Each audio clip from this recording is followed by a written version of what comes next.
बच्चों, इसके पहले वाली क्लास में मैंने आपको विद्युत धारा तथा उसके प्रकार, विद्युत धारा के स्रोत, सेल तथा सेल के प्रकार और जनित के बारे में पढ़ाया था। आज हम उसके आगे का आपका जो चैप्टर है वो स्टार्ट करते हैं, जिसके टॉपिक विद्युत वाहक बल, वोल्ट मीटर, अमीटर तथा प्रतिरोध। चलिए स्टार्ट करते हैं कि क्लास का आपका पहला जो टॉपिक रहेगा वो रहेगा विद्युत वाहक बल। तो जैसा कि नाम तो दिख रहा है, विद्युत मतलब आवेश, वाहक मतलब ले जाने वाला, बल मतलब हो गया जो हमें कार्य करना पड़ेगा। तो मतलब क्या हुआ, कहाँ ले जाएंगे, चालक में या पूरे किसी परिपथ में। तो जब सेल से द्वारा हम चार को जोड़ते हैं तो वहाँ से होते हुए हमारे आवेश जाते हैं। तो उन आवेशों को जाने का के लिए बल कौन प्रदान करता है, सेल। तो किसी सेल द्वारा किसी परिपथ में एकांक आवेश को ले जाने में, मतलब पूरे परिपथ में प्रवाहित करने में जो ऊर्जा देती है या जो बल लगाता है, वही क्या कहता है, उस सेल का विद्युत वाहक बल कहलाता है। इसे ई से प्रदर्शित करते हैं और ये क्या होगा, E is equal to W/Q, मात्रक जूल पर कूलम या वोल्ट। अब इसके बाद में जो परिपथ होता है, परिपथ का मैंने क्या बताया कि बैटरी, सेल और उसके साथ में कुछ इंस्ट्रूमेंट को जोड़ते हैं, वो पूरा परिपथ कहलाता है। जहाँ से पूरा होते हुए हमारी धारा जाती है तो वही परिपथ है। तो इसके लिए कुछ हम उसमें यंत्रों को जोड़ते हैं, उनके बारे में पढ़ेंगे। चलिए पहला पढ़ते हैं, क्या है, अमीटर। अगर बात करें तो एक जो हमारा स्टेबलाइज़र होता है उसमें आपने देखा होगा एक होता है गोल गोल जिसमें सुई लगी होती है, वो इधर उधर, जिस पे ए लिखा होता है, एक पे बी लिखा होता है। तो जो ए होता है उसे कहते हैं अमीटर। उसका काम क्या है, उस परिपथ में बहने वाली धारा के मान को ज्ञात करना कि कितना धारा है, कितनी ज़्यादा है, कितनी कम है, उसका मान ज्ञात करने के लिए इसका प्रयोग करते हैं। ये हमेशा उस परिपथ में श्रेणी क्रम में जोड़ा जाता है।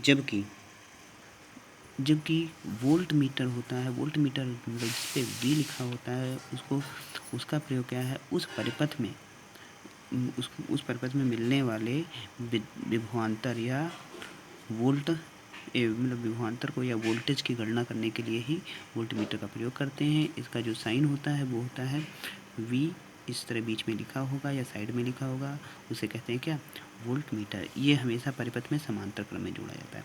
अब यहाँ पे बात करते हैं प्रतिरोध। तो प्रतिरोध क्या होता है, किसी चालक का होता है, मतलब तार का होता है। तो प्रतिरोध क्या है, तो प्रतिरोध किसी भी चालक का एक भौतिक गुण होता है, मतलब उसका खुद का एक गुण होता है जिसमें वह उसमें बहने वाले आवेशों के मार्ग में एक अवरोध मतलब बाधा उत्पन्न करता है। कि मतलब वो चालकों के बहने में क्या कुछ एक अवरोध उत्पन्न करता है, उसे क्या कहते हैं, चालक का प्रतिरोध कहते हैं। इसे आर से प्रदर्शित करते हैं। इसका जो संकेत होता है वो इस टाइप से होता है, मतलब जिग करके आर लिखा होगा उसके ऊपर। ठीक है, मान लीजिए एक चालक है, आपसे कहा जाए एक रेस करने के लिए, आपसे कहा जाए एक रेस करने के लिए, तो उस रेस में क्या होगा, अगर हम कहें जितनी दूरी बढ़ाते जाएंगे उतनी ही हमें क्या होगा, उसमें उतनी ही ज़्यादा या उतनी ही रुकावट बढ़ती जाएगी। तो चालक की लंबाई बढ़ाने पर ही आवेश को बहने में क्या होगी, थोड़ी सी प्रॉब्लम होगी। तो मतलब लंबाई बढ़ाएंगे तो उसका प्रतिरोध बढ़ जाएगा। वैसे ही अगर कह दें, अगर एक मान लीजिए अगर आप रेस कर रहे हैं और एक छोटा सा गेट हो, गेट से निकलना हो, तो अगर गेट छोटा होगा तो प्रतिरोध ज़्यादा होगा, गेट बड़ा होगा तो प्रतिरोध कम हो जाएगा। तो मतलब अगर धारा तो क्या हुआ, एक दूसरे के व्युत्क्रमानुपाती, तो एक चीज़ बढ़ेगी तो दूसरी चीज़ घट जाएगी। ठीक है, तो हम कहेंगे क्या, लंबाई के अनुक्रमानुपाती होगा और उसके पृष्ठ क्षेत्रफल के व्युत्क्रमानुपाती होगा। तो अगर बात किया जाए तो किसी परिपथ को अगर हम वी वोल्टेज दे रहे हैं, उसमें बहने वाली धारा क्या है, जैसे जैसे वोल्टेज बढ़ाएंगे वैसे वैसे धारा का मान बढ़ता है। तो इनका अनुपात क्या होगा, हमेशा नियत रहेगा। तो इनका अनुपात मतलब किसी परिपथ में या चालक में बहने वाली जो उसके बीच का क्या विभवांतर है, उसमें बहने वाली धारा का जो अनुपात होगा वो सदैव नियत रहेगा। इसे कैपिटल आर से प्रदर्शित करते हैं।